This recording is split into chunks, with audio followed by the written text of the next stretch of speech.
Le mental, c'est ce qui fait un petit peu ma force parce que, moi, c'est vraiment en 2023 que j'ai commencé à m'entraîner vraiment à courir. On peut dire que, les autres années, je faisais, peut-être 300 à 500 kilomètres de course dans l'année. 2023, j'ai fait, 1 600 kilomètres de course dans l'année, je pense. Fait que ça fait quand même 9 ans que je développe mon mental.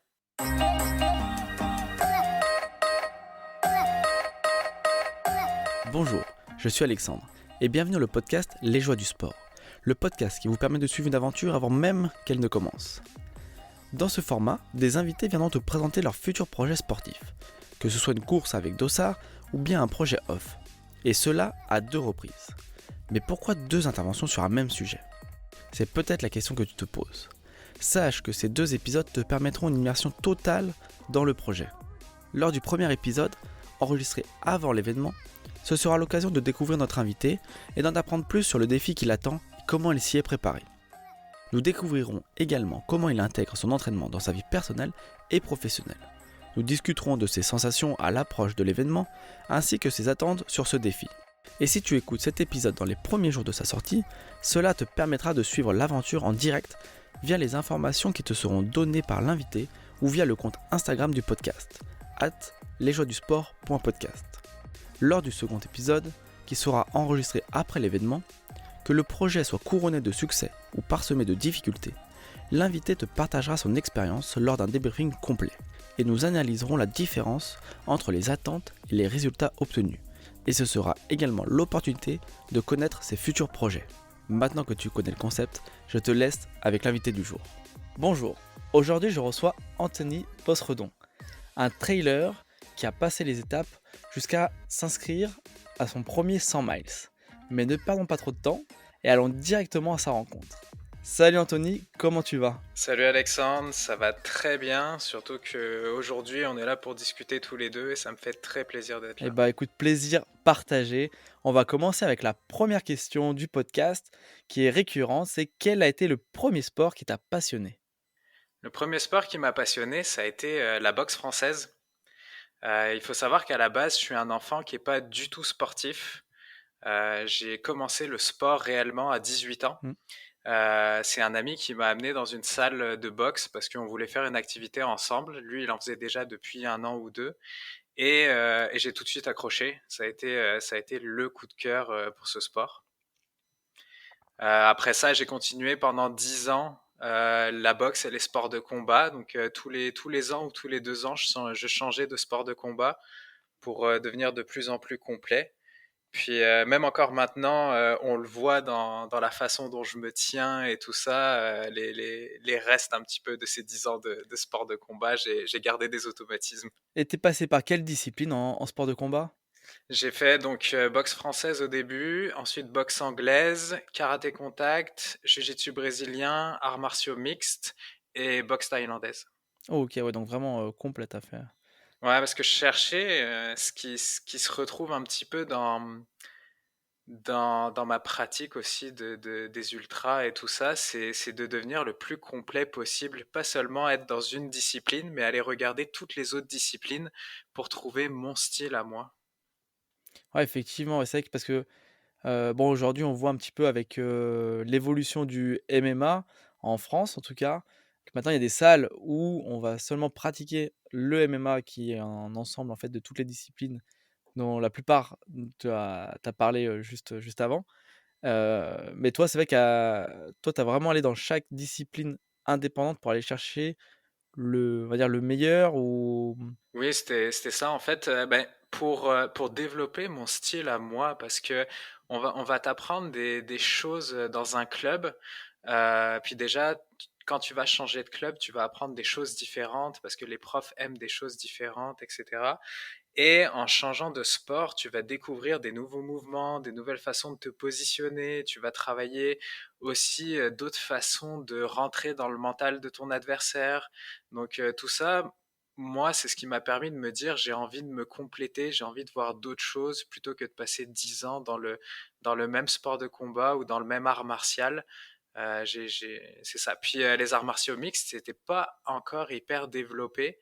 Mais dès que ça a commencé et que j'ai commencé à regarder l'UFC avec les amis à la télé et tout ça, ça a été là aussi un coup de cœur. Donc là, on va parler, donc de trail, mais qu'est-ce qui t'a amené à la course à pied? Parce que tout ce qui est boxe, sport de combat en général, ça arrive de courir un petit peu pour l'entretien, mais on est quand même loin d'aller courir un ultra. Ah, c'est arrivé vers mes 26, 27 ans. Je commençais à avoir des petites blessures récurrentes avec les sports de combat. Donc, tu sais, on va dire, tu reviens de l'entraînement quand tu es jeune, quand tu as entre 20 et 25 ans, t'as des œufs sur le tibia, t'as des choses comme ça, mais le corps se répare quand même très vite. Mais là, ça commençait à prendre un peu plus de temps à chaque fois à se réparer. Puis je me suis dit, je vais pas pouvoir continuer ça, et je commençais à avoir une petite envie de défi. Par exemple, on s'était lancé le défi avec ma blonde de faire le GR20, puis 3 mois plus tard, on est allé faire le GR20, donc la traversée de la Corse, en randonnée, en mode randonnée. Puis juste en descendant du GR20, je pense qu'on était le lendemain après avoir fini le GR20, je me dis, hey, j'aimerais ça faire une Spartan Race. Mais une 5 km. Parce que, après tout, moi, j'étais pas un coureur, puis je me sentais pas coureur dans l'âme. Donc, seulement un 5 km. Fait qu'en arrivant au Québec, 2 mois plus tard, j'ai rencontré un ami, un Français aussi, qui habitait Chamonix, puis qui venait d'arriver. Et on a tout de suite sympathisé, on a très bien accroché. Puis lui, il avait fait un petit peu de course en trail. Et donc, lui aussi, ça le motivait de faire la Spartan Race l'année d'après, donc s'entraîner tout l'hiver pour ça. Puis ça a été un petit peu le coup de cœur pour, euh, pour la course à pied et les courses à obstacles. D'accord, et donc là, après cette course de 5 kilomètres, tu as enchaîné sur quoi? Bah, à la base, ça devait être la seule course que j'allais faire, hein. Moi, je l'ai dit à mon ami, je lui ai répété comme ce que j'avais dit à ma blonde. Moi, je suis pas un coureur, donc je dépasserai jamais les 5 kilomètres. Mais je me nourris au défi. Et donc, bah forcément, tu fais la Spartan Sprint. Bah, tout à coup, on te dit oui, mais ce serait intéressant de faire les trois courses dans l'année, donc la Sprint, la Super et la Beast, parce qu'il y a une super médaille très jolie à la fin de l'année. Bon bah oui, ok, bon bah allons-y. Tant qu'à faire la Beast, on va prendre la plus difficile d'Amérique du Nord, hein, celle de Killington, parce que sinon c'est pas marrant. Et donc en fait, j'ai surfé de défi en défi, mais toujours dans les courses à obstacles pour les premières années. J'ai eu une année triathlon aussi, où j'ai voulu essayer pour le fun, voir ce que ça donnait. Et puis en 2019, j'ai fait une Spartan Ultra, donc une 50 km. Juste après ça, j'ai enchaîné avec le marathon d'Ottawa parce que c'était l'occasion là, même si je m'étais pas du tout entraîné en course à pied sur route, c'était l'occasion de le faire. Et de là, j'ai eu quand même cette petite accroche pour les trails. Puis pour la course à pied, puisque avant je voulais rien entendre parler de la course à pied. Moi, ce qui m'intéressait, c'était les courses à obstacles. Fait que c'était le fun des obstacles, puis pas de chance, faut courir entre les obstacles, fait qu'allons-y. Mais là, j'ai trouvé ça intéressant. Puis 2020 est arrivé, tout a fermé. Puis au Québec, on a vraiment quasi eu aucun événement là. C'était quand même assez strict les règles sanitaires ici. Puis donc on en a profité. On a de l'espace, on a des montagnes. Donc je suis parti m'entraîner en trail. Et c'est cette année-là que j'ai fait mon premier 50 km en solo cette fois-ci dans les montagnes du Québec. D'accord, donc là, tu étais vraiment on est hors compétition, vraiment sur un projet off. Tu t'es dit: «Je veux partir, pour un défi de 50 kilomètres». Oui, bah, je m'étais inscrit pour c'était 55 km. Je m'étais inscrit pour un 55 km. C'était en septembre-octobre. Et malheureusement, l'événement a été annulé à cause des conditions sanitaires. Fait que je me suis dit, bah, c'est pas vrai que j'ai prévu ce truc-là, puis que je me suis un petit peu entraîné, un petit peu plus que d'habitude, on va dire, et que je vais pas le faire. Donc j'ai pris ma montagne préférée. J'ai demandé à mon ami justement que je connaissais depuis 9 ans de m'accompagner au moins pour les 40 premiers kilomètres. Et puis c'était parti. OK, cool, et ça, du coup, ça l'a fait, sur ce défi-là? Des super sensations, ça l'a fait vraiment bien. On a eu des petits moments cocasses où moi j'avais prévu des boucles pour revenir à la voiture, histoire de pouvoir boire et puis me ravitailler en nourriture, un petit peu comme des ravitaux qu'on trouve sur les ultras. Et à un moment avec mon ami, on se dit, bah tiens, on va aller prendre un autre chemin. Puis on se dit, ah, on va juste faire une petite boucle. Pas besoin des bâtons, on n'a pas besoin de prendre trop de ravitaillement, puis on revient rapidement. C'est l'histoire d'un petit 10 kilomètres. Puis finalement, ce petit tour, on l'a poussé un petit peu parce qu'on trouvait ça marrant, puis il a fini par faire 25 kilomètres. Ouais. Donc, mais sinon, ça a super bien été. Je suis rentré dans les barrières horaires qu'aurait donné la compétition. Donc c'était non, puis à partir de là, je veux dire, j'étais accro quoi. C'était obligé. Là, la passion était partie, c'était lancé. Absolument. Quelles ont été un petit peu du coup, les courses auxquelles tu as participé une fois qu'il y a eu plus ces restrictions, sanitaires? Alors, donc 2021, j'ai participé au Québec Méga Trail 50 km, qui a très bien été, mais j'étais avec mon ami qui était moins entraîné parce que là, j'étais encore. J'aime les défis, mais j'avais encore envie d'avoir du fun. Et puis mon ami, il était un petit peu moins entraîné que moi, mais il arrivait quand même à suivre, donc on se lançait là-dedans. Et après cette course-là, 3 mois plus tard, on a fait notre 55 km, donc celui que j'aurais dû faire en 2020. Et ça a été de super expériences là aussi. OK, et après, qu'est-ce qui t'a poussé à allonger les distances? C'est le défi. En fait, je suis pas quelqu'un qui va chercher, par exemple, à améliorer un chrono sur un 10 kilomètres, sur un marathon, sur un ou alors à refaire une course une deuxième fois pour avoir un meilleur chrono. Moi, ce que je cherche, c'est à me pousser plus loin, puis à chercher où sont mes barrières, puis à essayer de les dépasser. Et que ce soit en physique ou en mental. Et là, du coup, les barrières pour le moment, elles sont bon, tu les as trouvées ou pas pour le moment?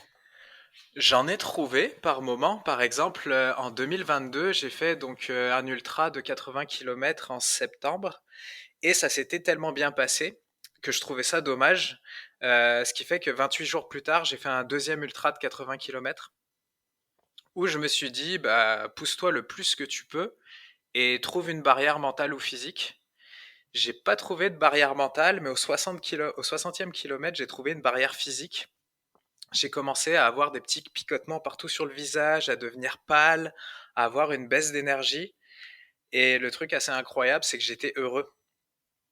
J'ai même un message qui est enregistré que j'envoie à ma blonde et que j'envoie à mes amis où je leur dis que je suis content parce que j'ai enfin trouvé une barrière physique et puis que je vais être obligé de la gérer pour réussir à finir ma course. Cette course-là, tu as réussi à la finir?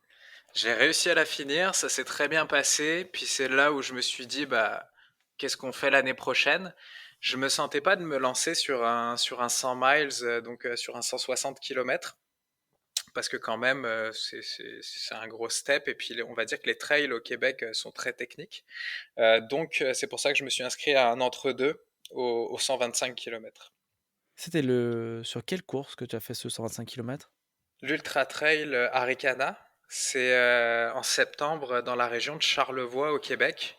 C'est un trail qui est magnifique. Je conseille à tous ceux soit ceux du Québec qui écoutent le podcast, ou ceux qui comptent aller en vacances au Québec ou s'expatrier, je leur conseille vraiment de faire cette course. T'es perdu dans la forêt de Charlevoix pendant 125 km, il y a quasi aucun réseau téléphonique. Non, c'est génial. OK, et ça, donc j'imagine que ça t'a plu parce que si tu cherches à t'inscrire du coup, enfin à participer à un 100 miles maintenant, c'est que cette épreuve, elle s'est bien passée pour toi? Ça s'est, on va dire, à 75% très bien passé. Ça veut dire que jusqu'au 30e kilomètre, ça allait vraiment très bien. Mais il faisait quand même très chaud avec beaucoup d'humidité cette journée-là. Et du 30e au 50e, j'ai fait une surchauffe, ce qui fait que j'ai quasi rien mangé.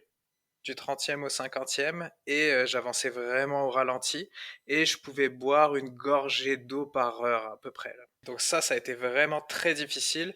Heureusement, j'avais mon ami qui était là avec moi, qui était un pacer, là. Je sais que ça se fait un peu plus en Amérique, un peu moins en Europe. Donc lui, il me suivait du 30e au 60e. Puis j'ai réussi à bien réagir, à trouver des solutions pour réussir à faire passer cette surchauffe. Sachant qu'au ravito du 60e, c'est là où la majorité des gens abandonnent en général cette course, parce que tu arrives, il est minuit, 2 heures du matin, et que si t'as eu mal pour la chaleur, à cause du terrain technique, etc., c'est dur sur le mental. Tandis que moi, je suis arrivé au 60e kilomètre et c'est comme si je recommençais la course. J'étais au top du top, et à partir de là, ça a été super bien jusqu'au 125e kilomètre. Ok. On va parler du coup du sujet du jour, qui est la Canyon Endurance Run. Mhm. Avant d'intégrer cette course en lisant un petit texte dessus, est-ce que tu peux juste nous dire qu'est-ce qui t'a amené à t'inscrire sur cette course-là? Alors, la première des choses, c'est que je cherchais un défi. Je savais que je voulais faire un 100 miles, mais je cherchais un 100 miles qui soit le plus tôt possible dans la saison. Parce que faire une course au mois de septembre ou octobre, c'est bien, parce que tu as le temps de te préparer, mais c'est pas bien parce que tu passes tout ton printemps et ton été à te préparer, à repasser en boucle dans ta tête la course pour te dire comment je vais la gérer, comment ça va se passer, etc. C'est très lourd. Ben, je vais dire, tu sais, c'est une sorte de surcharge mentale, de charge Mm. mentale quand même, qui te suit un petit peu tout ton été. Et l'autre chose, c'est que si tu rates ta course, si ça se passe mal, parce que là on parle d'ultra sur lesquels tu as 50% des gens qui abandonnent, si tu rates ta course, t'as aucun moyen de te reprendre, parce que, désolé, mois d'octobre, la neige commence à tomber après au Québec. Donc, début de saison, je voulais quelque chose en début de saison. Et comme je vise faire l'UTMB dans les prochaines années, il me fallait une course qui rapporte les fameuses Running Stone. Mm. Et donc, Canyon Endurance, c'était la course qui cochait ces deux cases-là. Et en plus, tu cours sur une partie des trails de la Western States, qui est quand même la course mythique des ultras. Donc c'était la course parfaite pour moi là, pour cette année. Écoute, bah, je vais commencer par lire le texte, un texte que j'ai trouvé sur le site de inspirationtrail.fr qui explique un petit peu dans les grandes lignes ce que représente la course. Parce que pour rien te cacher, j'ai voulu aller sur le site officiel de la course, mais vu que c'est tout en anglais et au niveau de la traduction, c'était pas si évident que ça. Et c'était assez. La description de la course est assez précise parce qu'il t'explique que tu prends à droite sur telle rue, à gauche sur telle rue. Effectivement, ouais. J'ai, voilà, pour ceux que ça intéresse, je vous invite à aller le lire. Il y a Google Translate pour ceux qui sont pas très forts en anglais, un peu comme moi, mais je trouvais ça un peu trop précis pour finalement intégrer cette course dans le podcast. Alors, je me lance. Le Canyon Endurance Run part du centre-ville de Auburn, ville historique des chercheurs d'or, à l'orée de la Sierra Nevada. La ville d'Auburn est également le lieu de la naissance de l'ultra-endurance aux États-Unis, puisque c'est le lieu d'arrivée de l'itinéraire mythique de la Western States. Au milieu du XXe siècle, quelques Américains ont voulu montrer qu'il était possible de réaliser 100 miles à cheval en moins de 24 heures entre Tahoe et Auburn. Quelques années plus tard, des courageux ont tenté le même défi à pied pour finalement aboutir à la création de la Western States 100. Le Canyon Endurance Run reprend certaines parties du très beau tracé de la Western States 100, mais en sens inverse. Donc voilà, pour reprendre ce que tu disais, effectivement, ça reprend des parties de la Western States, qui est une course quand même mythique, bah, en tout cas outre-Atlantique, mais même en Europe, c'est une course qui est connue et réputée. Mhm. Il y a pas mal d'Européens qui partent pour aller la faire et si possible la gagner. Et oui, on se souvient bah, on va dire européen, mais un petit peu québécois d'adoption. On se souvient de Mathieu Blanchard qui avait ça comme objectif l'année dernière. C'est juste. Malheureusement, ça n'a pas fait pour cette année, mais il paraît qu'il y a quand même souvent une année pour l'appréhender et il faut revenir quand même une deuxième fois. Ça, c'est un coup de marketing, ça encore, c'est pas possible. C'est, ben, là, je vais parler de la Western. La Western, c'est une course très difficile parce qu'elle est roulante. Donc, tu peux quand même aller assez vite. Il y a plus de dénivelé négatif que de dénivelé positif. Mmh. Donc, tu peux vraiment lâcher les chevaux. Le seul problème, c'est que tu commences sur la trail où tu as de la neige et tu finis au fond du canyon où il fait 40 degrés. Ouais, c'est vrai que c'est vraiment le partie, assez complexe de cette course. C'est vraiment l'aspect, météo climatique qui est quand même difficile à gérer. Ceux qui partent, bon, on va pas refaire la course, mais ceux qui partent sur une montée où ils montent assez haut en altitude, où ils vont trouver la neige et comme tu dis, c'est vrai ils finissent dans une zone où, les températures sont presque, dignes d'un désert. C'est ça, puis c'est très difficile. Et puis surtout aux vitesses auxquelles vont les élites, tout peut arriver. Mmh. Et même sur Canyon Endurance, comme on est en début de saison, on n'a aucune idée de à quoi ça ressemblera. Tu sais, la Western, tu sais qu'il va faire chaud, ça c'est sûr. Canyon Endurance, on n'a aucune idée parce que l'année dernière, ils avaient 30 degrés pendant la course. 3 jours plus tard, je crois, il neigeait. OK, ouais. Et en 2022, ils ont eu une tempête de neige quelques jours avant la course qui a tout changé, là. D'accord, donc il y a quand même une grosse part d'aléatoire sur cette course-là, en tout cas. Oui, et c'est ce que je trouve super intéressant là aussi. Ça rajoute un petit peu de piment à tout ça. Écoute, bah, alors, en tout cas, on va parler de ta préparation pour cette course. On va commencer par l'aspect, physique. J'ai une question pour toi. Donc, quelle est ton approche générale en termes d'entraînement pour te préparer à cette course? Sachant que, comme tu l'as dit, en début de saison, toi, tu es au Canada, donc d'après tes vidéos, on n'a pas l'impression de voir trop la terre. Tu cours plutôt sur neige que sur terre en ce moment. Comment tu te prépares pour cette course? Donc, bah, faut savoir déjà que moi, j'ai pas de programme, puis j'ai pas de coach non plus. Je fais mon entraînement par moi-même selon ce que j'ai envie de faire cette semaine-là et selon ce que je sens que j'ai à travailler. Donc, ce que j'ai fait, c'est que j'alterne des semaines avec du dénivelé, avec beaucoup de dénivelé, des semaines avec plus du kilométrage, avec moins de dénivelé, pour essayer de travailler un petit peu tous les aspects de la course. Aussi, en fin 2023, j'étais en France, donc j'en ai profité pour travailler la course sur route un peu plus aussi, là. Je veux dire, j'ai fait un 37 km dans Paris en me levant un matin. Puis 4 jours plus tard, je faisais un 26 km avec mon beau-frère sur route là aussi. Puis effectivement, on s'entraîne sur la neige. Donc les conditions, c'est assez difficile quand même. L'avantage de la neige, c'est que c'est beaucoup moins technique. Les sentiers sont beaucoup moins techniques, ce qui va ressembler un petit peu à Canyon. Par contre, effectivement, le ressenti n'est pas le même, donc j'ai inclus quand même de la route dans ma préparation.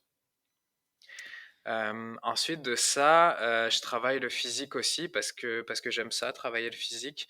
Donc tout ce qui est renforcement des jambes, mais aussi, et trop souvent les gens l'oublient, renforcement du haut du corps, des abdos, des épaules, des bras, parce que quand tu es en trail et encore plus en ultra, tu portes ton sac à dos tout le temps. Imaginons que sur la canyon, ils demandent le kit chaleur.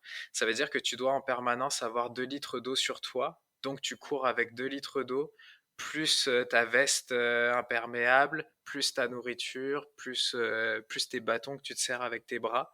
Donc je pense que c'est vraiment important de travailler le haut du corps aussi. Parce que je vois, il y a pas mal de vidéos de toi où tu t'entraînes dans un garage, une salle. Ça s'appelle comment cette discipline ou enfin, ce type d'entraînement? C'est un entraînement hérité des courses à obstacles. En fait, mon ami Eric, il a un garage où il a décidé d'avoir un super kit pour, bah déjà pour se suspendre, donc accroché à ça, donc ce qui fait travailler énormément les abdos, les bras, le dos, la concentration, parce que c'est pas seulement des monkey bars classiques, on a toutes sortes de prises qu'on peut voir sur les vidéos. Puis ça, faut que tu aies le coup d'œil et de temps en temps, on travaille en rapidité justement pour travailler le temps de réaction parce que ta main, tu dois la poser au bon moment, au bon endroit, de la bonne façon. Et en plus, je veux dire, j'ai fait des courses à obstacles pendant 9 ans, donc j'adore ça, ce genre d'entraînement. Et ça, tu sens que le fait de s'entraîner à ça, ça te permet de tonifier en tout cas le haut du corps et ça te sert dans ta pratique du trail sur, un ultra trail? Absolument, parce que je veux dire, quand tu as des descentes un petit peu fortes ou quand tu commences à être fatigué ou quoi, c'est ton corps au complet qui travaille sur un ultra. On peut pas se passer de ça. Par exemple, si quand tu utilises les bâtons, si tu as des grosses montées ou quoi, tu peux finir par avoir des crampes au bras tellement tu pousses sur tes bâtons pour monter. Si jamais ton corps est pas adapté à ça, ça marche pas. On l'a vu aussi, on voit des vidéos des gens, par exemple, sur la Diagonale des Fous ou même sur l'UTMB qui finissent avec complètement tordus parce que sûrement qu'ils sont pas suffisamment développés ou musclés du dos, ce qui fait qu'au bout d'un moment, le dos, il en peut plus. Puis c'est comme ça que les gens finissent bloqués et puis qu'ils finissent le parcours dans la douleur. Un autre point du coup, important sur, l'ultra distance, c'est la nutrition. Comment toi, est-ce que tu gères ça? Est-ce que tu as une stratégie nutritionnelle pour la course?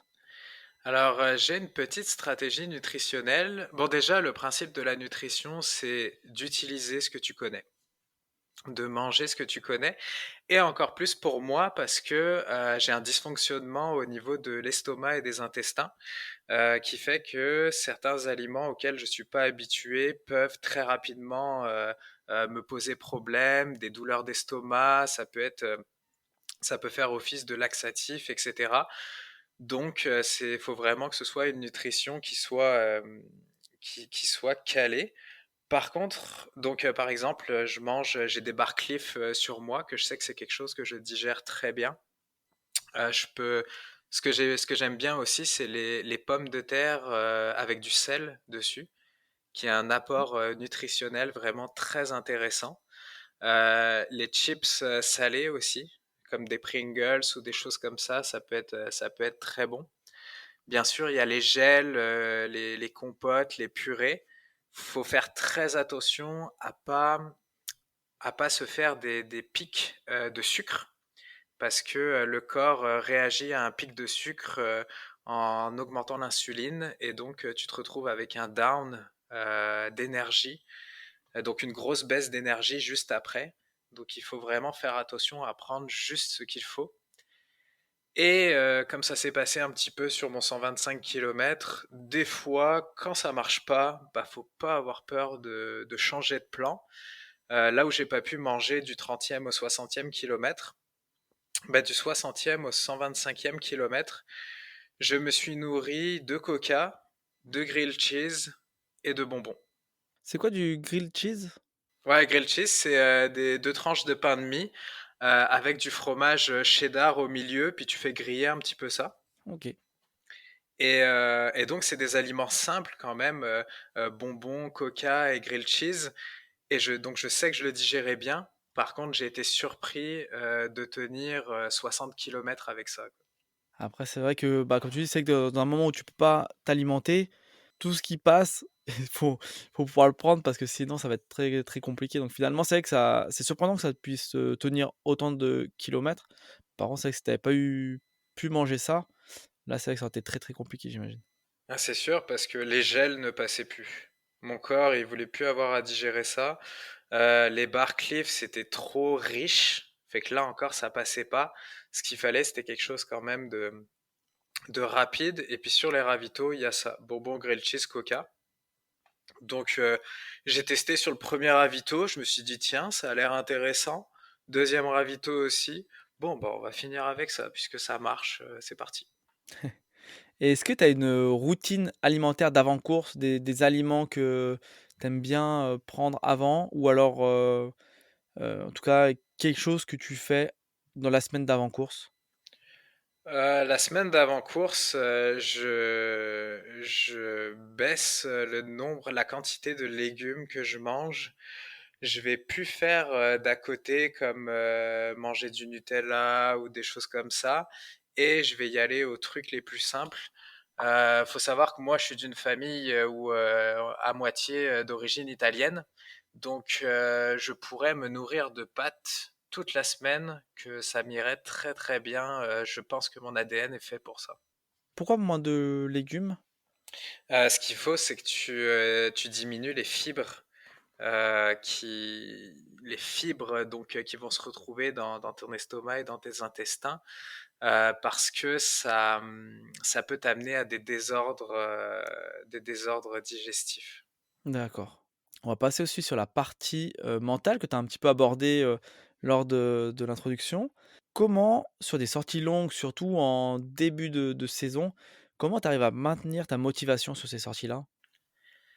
Le mental, c'est ce qui fait un petit peu ma force parce que moi, c'est vraiment en 2023 que j'ai commencé à m'entraîner vraiment à courir. On peut dire que les autres années, je faisais peut-être 300 à 500 kilomètres de course dans l'année. 2023, j'ai fait 1600 kilomètres de course dans l'année, je pense. Fait que ça fait quand même 9 ans que je développe mon mental. Pour moi, c'est le fameux adage, c'est pas la motivation qui compte, c'est la détermination. Ça veut dire que si j'ai décidé que dans la semaine, j'allais sortir courir lundi, mercredi, vendredi, mais je sors courir lundi, mercredi, vendredi, qu'il pleuve, qu'il fasse trop chaud, qu'il fasse trop froid. Bon, il y a des limites quand même au Québec. On va dire que quand Mmh. il fait -20, -25, j'ai un peu moins tendance à sortir. Mais, euh, mais c'est ça, c'est vraiment, j'ai décidé que demain matin, je me levais à 5 heures du matin pour aller courir. Mon bébé a été malade, elle a fait de la fièvre ou je sais pas quoi, j'ai passé une mauvaise nuit, j'ai dormi que 3 heures. Ben, je vais aller courir, je me lève et j'y vais. Il y a pas de question à se poser. Et ça, il y avait un livre qui était sorti sur ça qu'on m'avait offert qui s'appelait la dualité cartésienne. C'est une façon de dissocier un petit peu le cerveau et le corps et de pouvoir discuter avec son propre corps, qui fait que tu peux te motiver beaucoup plus facilement à faire les choses. Ah, je connais pas ce livre, mais en tout cas, ce que tu dis, moi, ça me parle. C'est vrai que j'ai ce sentiment-là parfois de quand on se convainc qu'on va faire quelque chose, c'est des fois, c'est comme s'il y avait qu'un plan A et en fait, on ne laisse pas la place au plan B. C'est tout de suite plus simple. Oui, c'est ça. Puis on peut s'adapter. Ça veut dire que Euh, le plan A, c'est je vais m'entraîner ce jour-là à telle heure. Ça, on n'y déroge pas, il faut y aller. Par contre, l'adaptation, elle peut venir dans le type d'entraînement. Est-ce que tu te sens fatigué? Donc, tu vas peut-être pas aller faire un entraînement sprint quand tu es fatigué.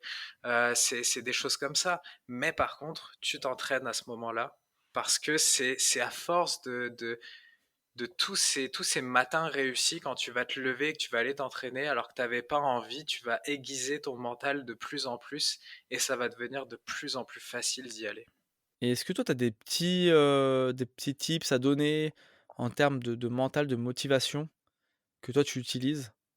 Ce que j'ai, par exemple en course, que j'ai appris c'était sur Facebook, je crois, c'était super intéressant sur un groupe. Euh, Dessine-toi un smiley au creux de la main avec un feutre. Moi, je le fais tout le temps pour mes grandes courses parce qu'en fait, le sourire a un énorme potentiel antidouleur et au niveau pour booster le mental aussi. Le problème, c'est que dans une course, surtout quand on est dans le mal, on oublie de sourire. On oublie d'être content d'être ici, et c'est normal, c'est un peu comme une spirale infernale, mais de voir ce smiley, parce que nos mains, on les voit en course, surtout quand on a des bâtons en ultra et tout ça, et ben de voir ce smiley, ça permet de se dire, au fait, je vais sourire. Et si on sourit pendant 10 secondes, un vrai sourire pendant 10 secondes, on va le sentir dans notre corps, qu'il va y avoir comme un petit changement, un petit peu comme si tu venais de prendre un Doliprane en intraveineuse ou quelque chose comme ça. Ça a vraiment des vertus extrêmement fortes. Et l'autre chose que je pourrais dire, c'est que moi j'ai tendance à me couper de toute émotion en début de course ou quand ça va mal aussi. Donc je switch vraiment, puis on peut le voir sur mon visage d'ailleurs lors des départs des courses. Je fais en sorte de me couper de tout ce qu'il peut y avoir autour et je commence ça même 2 jours avant. Et je me souviens parce que la sœur de ma blonde avait été surpris une fois parce qu'elle m'avait vu leur dire au revoir parce que je partais les 3 jours pour aller faire le 125 kilomètres, je pense, ou le 80 kilomètres. Et en fait, elle lisait aucune émotion sur mon visage quand je suis parti, quand je leur ai dit au revoir à ma famille. Et c'est parce que j'étais déjà dans ma bulle, j'étais déjà concentré sur la course et j'étais déjà là-dedans, quoi. OK. En tout cas, merci pour le petit conseil, du sourire dans la main. Ça, au moins, c'est assez facile à réaliser et c'est à essayer pour voir ce que ça fait. Et oui, puis tu sais, des fois on se dit, ah, ça marchera pas, c'est pas intéressant, etc. Mais si, parce que c'est d'utiliser les mécanismes logiques de notre corps et de notre cerveau, mais les utiliser à notre escient, quoi, pour vraiment être meilleur et pouvoir continuer d'aller plus loin. C'est vrai. En plus, je te vois bien, sur la course en train de saluer tes concurrents avec ta main avec ton petit sourire dessus Ouais, pour transmettre la joie et effectivement. la bonne humeur. C'est vrai, c'est vrai. Puis ça rejoint un petit peu mon côté naturel que moi, je suis zéro compétitif envers les autres. Ça ne m'intéresse absolument pas de doubler quelqu'un. C'est pour moi ça. Oui, des fois, je m'amuse. Tiens, je me donne l'objectif de doubler telle personne, mais honnêtement, moi, je suis compétiteur envers moi-même, puis pas envers les autres. Si je peux aider quelqu'un, je vais le faire sans problème. On va parler d'un sujet qui est récurrent sur ce podcast, surtout en partie 1, des épisodes, c'est l'équilibre entre la pratique sportive et la vie personnelle et professionnelle. Toi, comment, tu arrives à concilier donc ta vie pro et perso avec ta pratique du sport qui, ça on n'a pas parlé, d'ailleurs tu nous diras un petit peu en termes de volume horaire ce que ça représente, mais c'est vrai que pour préparer des compétitions de longue distance, ça a un certain volume horaire et des fois, ça entraîne quand même certaines contraintes et toi, comment tu fais pour, concilier tout ça? Bah, faut savoir déjà que je suis un papa heureux de 3 enfants, donc de 7 ans, 4 ans et 1 an et demi. Donc ça représente quand même une certaine charge de travail. Une semaine typique au Québec, c'est 40 heures de travail. Et à côté de ça, en étant expatrié, on n'a pas, par exemple, les grands-parents à qui confier les enfants le soir ou un week-end, etc. Donc, en fait, mon équilibre, je l'ai eu déjà parce que j'ai la chance, avec mon travail, de pouvoir aménager mes horaires. Donc, on va dire, je me lève à 5 heures tous les matins. Je travaille de 5 heures à 6h30 en télétravail. 6h30, j'arrête. Je vais lever mes 3 enfants pour les préparer pour aller à l'école, à la garderie, etc. Ensuite de ça, j'arrive au travail à 8h, 8h10. Euh, et cela me permet le lundi et le vendredi de pouvoir partir de 10h à 13h pour aller m'entraîner. Fait que ça, c'est mes 2 premiers entraînements de la semaine qui me sont permis justement parce que je peux adapter mes horaires au travail. Ensuite, moi, comme je suis quelqu'un de très famille, je me permets une soirée dans la semaine où je ne suis pas présent pour ma famille. Donc c'est le mercredi. Et en général, je rentre à temps pour lire l'histoire des enfants avant qu'ils se couchent.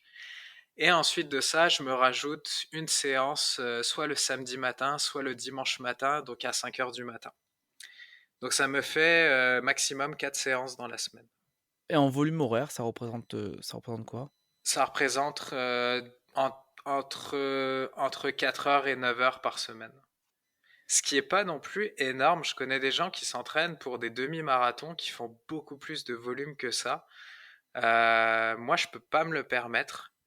Euh, et de toute façon, ça me manquerait de ne pas passer du temps avec ma famille. Mais par contre, ce que je fais, c'est que je pense beaucoup à quel type de sortie je vais faire, à quel endroit, Et c'est pour ça que je travaille aussi beaucoup le mental. C'est parce que le mental, tu peux le travailler à n'importe quel moment. Tu es dans ta voiture en train d'aller au travail, bah, tu vas te mettre dans ta petite bulle, dans ta tête, tout en faisant attention de ne pas faire des accidents. Mais tu peux penser à ta course, tu peux penser au ravito, comment tu vas organiser tes ravitaillements. Parce que ça aussi, les ravitaillements sur un ultra, c'est quelque chose qui est délaissé.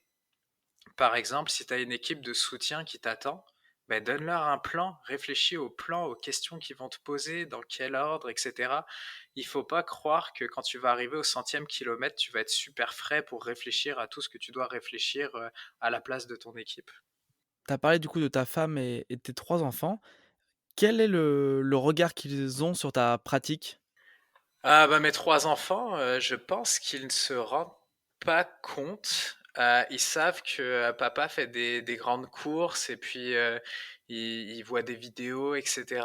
En général, ils ne viennent pas sur les courses parce que comme c'est assez loin et que c'est des courses qui durent longtemps et que j'ai quand même un bébé d'1 an et demi, je veux pas leur faire subir ça. Et comme j'aime bien me couper un petit peu des émotions, tu sais, je voudrais pas les croiser à un ravitaillement ou quoi, parce que ça risquerait peut-être de me faire déconnecter dans ma concentration. Néanmoins, je leur parle de mes courses, ils posent des questions parce qu'ils disent pour le 125, ils ont posé les questions à ma blonde, ah bah papa il est parti, oui il est parti, ok, quand on mangeait ce midi, oui, quand ils se sont couchés, est-ce que papa il court encore, oui papa il court encore, le lendemain matin quand il se réveille et papa il en est où, bah il court encore, tu sais, il a couru toute la nuit, donc ils se rendent compte avec ça. Puis ma blonde, elle trouvait ça sympa les premières années. Tu sais, je faisais des petits défis, c'était intéressant. Elle me supporte quand même pas mal là-dedans. Elle trouve par contre que là, c'est quand même des gros défis et je pense qu'elle est partagée entre c'est génial de faire ces défis-là et quand est-ce qu'il va s'arrêter ce fou de trouver des idées à la con toujours plus grandes. Le problème, c'est qu'il y a au-dessus des 100 miles, donc c'est ça le problème. Ah oui, mais ça par contre, puis je pense qu'elle écoutera le podcast. Ça par contre, je lui ai promis, je dépasserai pas les 100 miles. Donc c'est pour ça que mon plan pour les 3 prochaines années est fait. Puis je lui ai dit, j'atteins mes 3 objectifs, puis après ça, je retourne à des courses plus simples. En parlant d'objectifs, du coup, quel est ton objectif sur cette course? Bah, le premier objectif, effectivement, c'est d'arriver au bout. Comme je disais, l'année dernière, il y a eu 50% de personnes qui ont pris le départ, qui ont terminé. Donc c'est pas des courses à prendre à la légère. Donc déjà finir ce genre de course est déjà un exploit. Euh, Ensuite de ça, la barrière horaire finale est à 35 heures, je crois. Mais moi, j'ai quand même dans la tête de faire l'Ultra Trail du Mont Blanc après, le fameux UTMB, Mmh. et la Diagonale des Fous. J'ai ça en tête. Donc je me dis, cette course-là, il faudrait que je la finisse entre la 29e heure et la 30e heure. Ce qui me permettrait d'avoir quand même un rythme pas si pire que ça pour pouvoir prétendre aller à l'UTMB après. Un bel objectif en tout cas. Et quelles sont tes plus grandes attentes ou appréhensions à l'approche de cette course? Les appréhensions, c'est la température. Est-ce qu'il va y avoir des fortes chaleurs? Est-ce que au contraire il va faire très froid ou alors il va se mettre à pleuvoir, etc. Moi je me refroidis très vite, donc ça peut jouer. Si c'est de la pluie et qu'il fait une température correcte, je veux dire, j'ai mon mental suffisamment affûté pour ça. Je peux courir sous la pluie pendant 10 heures, 15 heures, 20 heures, ça me dérange pas. Mais le froid, ça peut jouer quand même. Mes problèmes intestinaux qui peuvent amener à une déshydratation, qui peuvent amener à des choses comme ça. Et puis moi, ma plus grande peur sur une course, c'est les barrières horaires.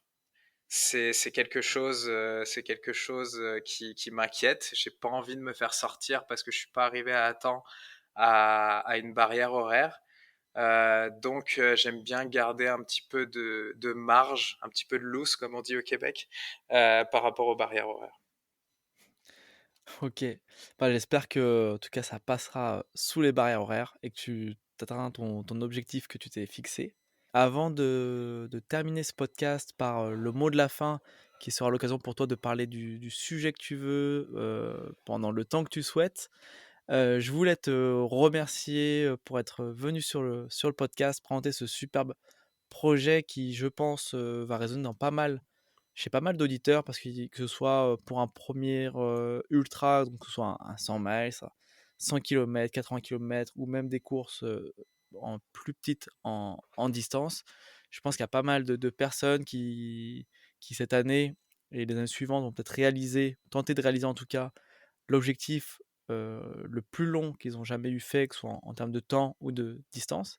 Donc je pense que ça va résonner chez pas mal de personnes. Donc merci en tout cas à toi d'être venu, d'avoir accepté, l'invitation, pour passer sur ce podcast-là.